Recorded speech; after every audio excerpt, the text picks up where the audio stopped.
Hello friends, welcome to my channel. कैसे हो आप सब? Hope you all are fine. State exam 2023 PGT chemistry के लिए प्रिपरेशन कर रहे थे हम, जिसमें हमने 30 डे 30 कॉन्सेप्ट सीरीज स्टार्ट की थी। उसी सीरीज में हमने अब तक इनऑर्गेनिक केमिस्ट्री, ऑर्गेनिक केमिस्ट्री से आए हुए सारे question, previous year question topic wise detail solution कर लिया है हमने, जिससे आप ये इजीली एनालाइज कर सकते हो कि किस ईयर में किस टॉपिक से कितने क्वेश्चन आए हैं, कहाँ से हम कितने मार्क्स को ग्रैब कर सकते हैं। उसी सीरीज में अब हम स्टार्ट कर रहे हैं अपनी फिजिकल केमिस्ट्री, और हमारा पहला कॉन्सेप्ट हम इसमें डिस्कस कर रहे हैं सॉलिड स्टेट केमिस्ट्री से आए हुए क्वेश्चन। जैसा कि आप देख सकते हो, 2018 में कोई क्वेश्चन नहीं आया, 2019 में कोई भी क्वेश्चन नहीं आया, 2020 में हमारा सॉलिड स्टेट से एक क्वेश्चन आया है, एंड 2021 में एक क्वेश्चन आया है, और 22 में भी एक क्वेश्चन आया है। जो हमारा 2020 में क्वेश्चन आया है वो है डेंसिटी कैलकुलेशन से। देन 21 में जो क्वेश्चन आया है वो सेल के जो स्पेसिंग होती है या शेल एज के रिलेशनशिप से आया है। देन बात करें 2020 में हमारा जो क्वेश्चन है वो क्रिस्टल सिस्टम से आया है। इजी इजी कॉन्सेप्ट है, डायरेक्ट क्वेश्चन है, तो हम इनको अभी सॉल्व करते हैं। ये हमारा 2020 का क्वेश्चन पेपर है। क्वेश्चन नंबर 93 क्या कहता है? Caesium bromide crystallise in body centre cubic lattice. The unit cell length हमें दे दी। यूनिट शेल लेंथ मतलब ए से हम इसको रिप्रेजेंट करते हैं, हमें दी है 436.6 पिकोमीटर, राइट। और फिर आगे क्या दिया है? गिवन एटॉमिक मास दे दिया हमें सीजियम का भी, ब्रोमाइड का भी, और साथ में एवोगैड्रो नंबर। हमसे पूछा है डेंसिटी क्या होगी। तो याद होना चाहिए, डेंसिटी निकालते वक्त डेंसिटी का फॉर्मूला क्या होता है? Z M divided by N A, मतलब एवोगैड्रो नंबर, और जो हमारी एज लेंथ दी है उस साइड का क्यू। ये हमारा डेंसिटी का फॉर्मूला होता है। जेड जेड क्या होता है यहाँ पे? जेड होता है हमारा एटम्स का नंबर, कि उसमें कितना प्रेजेंट है। अब जेड हमारा होना चाहिए था BCC, इसने बॉडी सेंटर क्यूबिक दिया है ना, तो बॉडी सेंटर क्यूबिक में देखो कुछ हमारा ऐसा क्यूबिक सिस्टम होता है, क्रिस्टल लैटिस। इस क्वेश्चन में ना मिस्टेक का पॉइंट हमारे यहीं से निकलता है। तो BCC का मतलब है हमारा एटम एक तो कॉर्नर्स पे प्रेजेंट होगा, 8 एटम 8 कॉर्नर पे प्रेजेंट होंगे। कॉर्नर पे जो एटम प्रेजेंट होते हैं वो एक एटम हमारा 8 क्यूब्स में डिवाइडेड होता है। मतलब कॉर्नर पे जो 8 एटम प्रेजेंट है उनका कंट्रीब्यूशन होता है हमारा क्यूब के अंदर 1/8। तो यहाँ से एटम आता है हमारा टोटल निकल के 1। और एक हमारा जो इसने बोला बॉडी के सेंटर पे, पूरा हमारा मान लो रूम है, रूम के एक तो सारे कॉर्नर पे एटम प्रेजेंट है और एक हमारा सेंटर में। तो जो सेंटर में है, सेंटर वाले का एक एटम और पूरा एक हमारी बॉडी, उसी में ही उसका कंट्रीब्यूशन होता है, तो इसका निकल के आता है 1। तो यहाँ से तो हमारा Z जो निकल के आता है 1 + 1 आते हैं 2। बट देखो यहाँ पे यही चीज मार्क करने की है, BCC के अकॉर्डिंग तो हमारा Z होना चाहिए था 2, बट इसने साथ में दे दिया क्या? Caesium bromide. सीजियम ब्रोमाइड इसने एक वो दे दिया हमें, क्या? सब्सटेंस, एक पूरा क्रिस्टल। तो इसके अकॉर्डिंग जो हमारा Z होगा वो होगा 1। ठीक है, हम यही चीज इसमें मार्क करके रखना कि सीजियम ब्रोमाइड, मतलब जैसे यहाँ पे हमारा 8 कॉर्नर पे सीजियम प्रेजेंट है, सेंटर में हमारा ब्रोमाइड, लेकिन सॉरी उल्टा होता है, सीजियम बड़ा होता है ना साइज में, तो सीजियम हमारा बॉडी सेंटर में प्रेजेंट है। इनका टोटल हमारा जेड आता है निकल के 1 आता है। ठीक है, यहाँ पे जेड की वैल्यू आ गई 1। एम क्या है? M is the molecular mass, वो हम यहाँ से कैलकुलेट कर लेंगे। हमें दिया है सीजियम का कितना है? 133, ब्रोमीन का 80, दोनों को ऐड कर दो, ये हमारा मास आ जाएगा।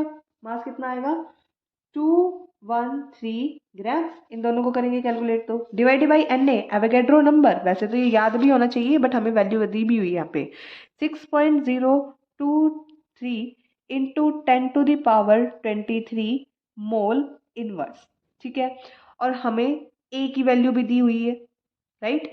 बट देखो ए हमें दिया है पिकोमीटर में, हमें ए कन्वर्ट करना पड़ेगा किसमें? सेंटीमीटर में, राइट। कर दो कन्वर्ट। 1 पिकोमीटर हमारा इक्वल होता है 10⁻⁻10 सेंटीमीटर के।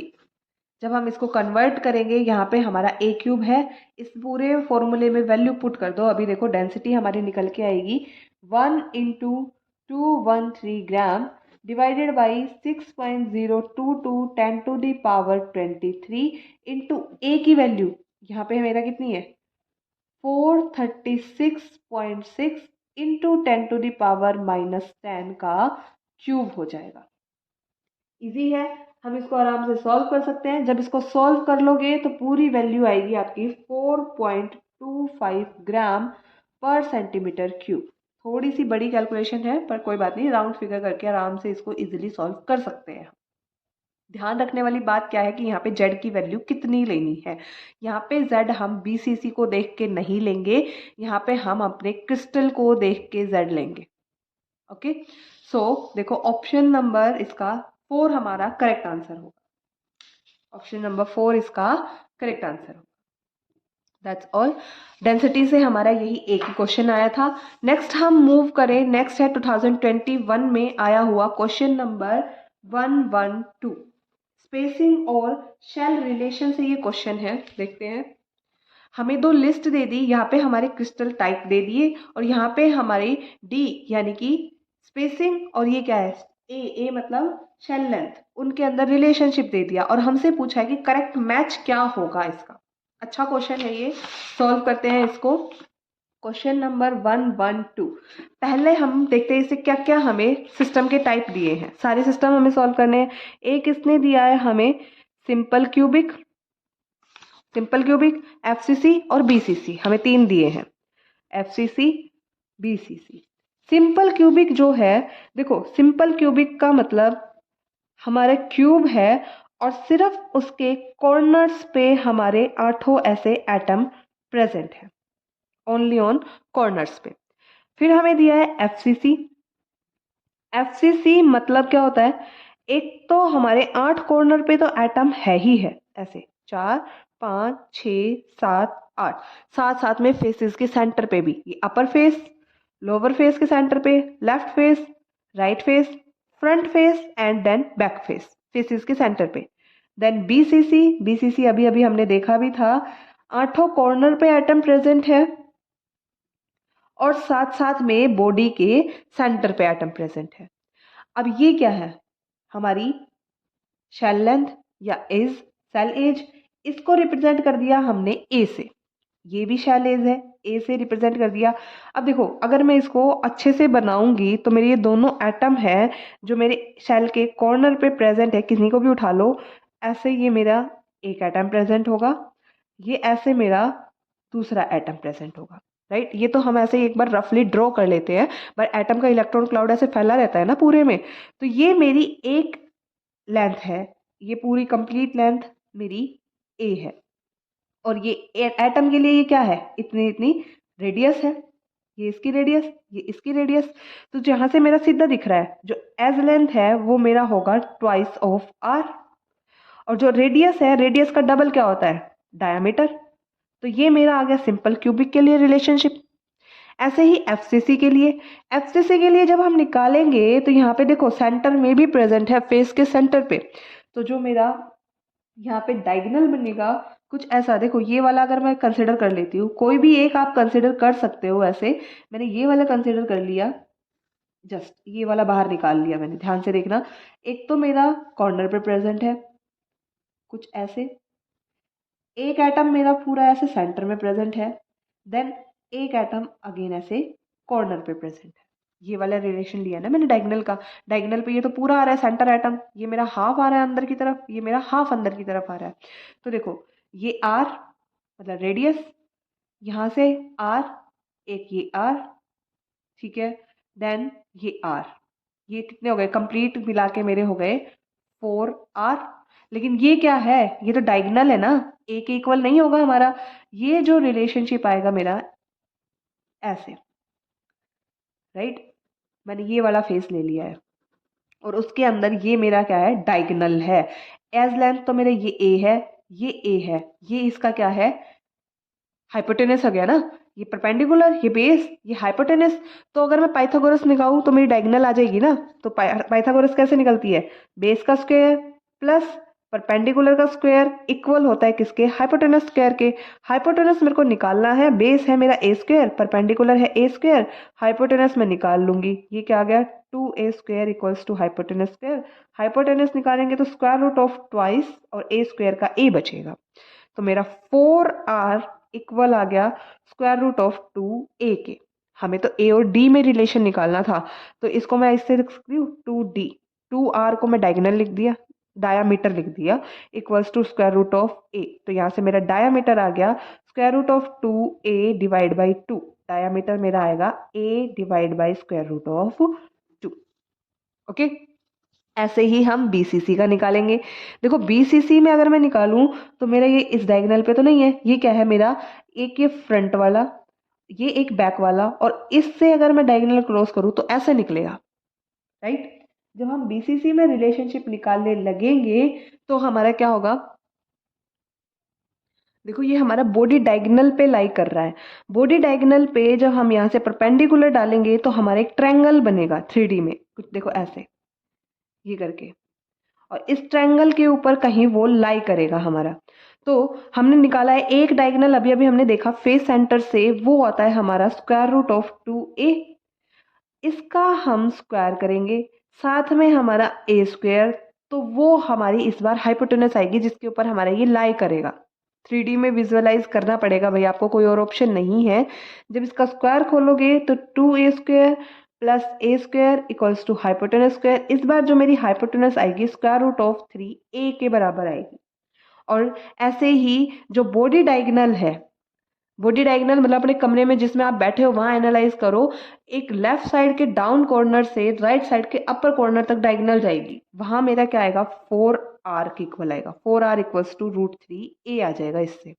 तो यहाँ से मेरा निकाल लेंगे हम ये 2d इक्वल्स टू 3a, तो मेरा डायमीटर आ जाएगा 3/2a। ठीक है, अभी हम ऑप्शंस चेक करते हैं। हालांकि देखो ये क्वेश्चन अच्छा क्वेश्चन था, बट इसमें एस्टेट वालों ने एक प्रिंटिंग मिस्टेक कर दी। ये तो हमें दे दिया d equals to a root 2/2, कुछ ऐसा ये रहा ना। ये तो हमारा एफसीसी के लिए आया था, इसको हम मैच कर देंगे सेकंड से, सेकंड का मैच हो गया फर्स्ट से। देन बीसीसी के लिए हमारा ये रिलेशन भी सही है, ठीक है। बीसीसी यानी कि फर्स्ट का मैच हो गया बी से।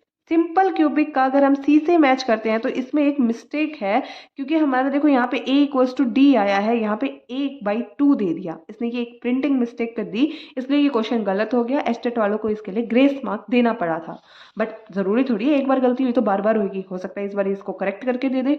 सो अगर हम ऑप्शन के अकॉर्डिंग जाएं तो सेकंड का ए, देखो एक में ही है सिर्फ, ऑप्शन नंबर थर्ड मेरा इसका करेक्ट आंसर होगा। हाँ, बशर्ते यहाँ पे प्रिंटिंग मिस्टेक ना होती तो।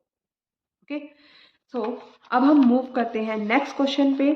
क्वेश्चन है हमारा 2022 में आया है 119, क्वेश्चन नंबर 119, क्रिस्टल सिस्टम से है ये हमारा। देखो क्या कहता है, the type of crystal system when axial distances, जो कि सारे नॉट इक्वल है, एंड एक्सियल एंगल हमारे सारे इक्वल हैं, और बीटा सॉरी सारे इक्वल नहीं है, दो एंगल इक्वल है 90 के, एक एंगल नॉट इक्वल टू 90 है। हमसे पूछा कि कौन सा सिस्टम है।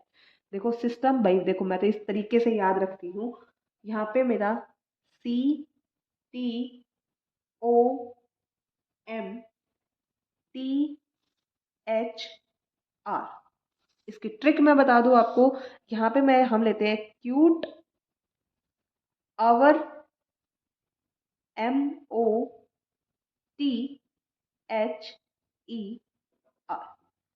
Cute hour mother. मैं तो इस ट्रिक से इसको याद रखती हूँ। C for cubic, T for tetragonal, O for orthorhombic, M for monoclinic. 7 type of crystal system होता है ना, कोई भी पूछा जा सकता है हमसे। T फॉर ट्राइक्लिनिक, ये हेक्सागोनल, R फॉर रोम्बोहिड्रल। ठीक है, क्यूबिक मतलब पहले तो हम लेके चलेंगे इसको ऐसे 0 1 2 2, फिर अगेन रिड्यूस कर देंगे 2 1 0। जीरो जीरो का मतलब है कि यहाँ पे एक भी साइड ऐसी नहीं है जो कि नॉट इक्वल ना हो, सारी इक्वल। वन वन का मतलब हमारी एक साइड होगी नॉट इक्वल। टू टू का मतलब दोनों ही side not equal. And two का मतलब यहाँ पे भी सेम, दोनों side not equal, again not equal. Then one side not equal. और जीरो जीरो का मतलब ऐसी कोई साइड नहीं है जो कि इक्वल ना हो।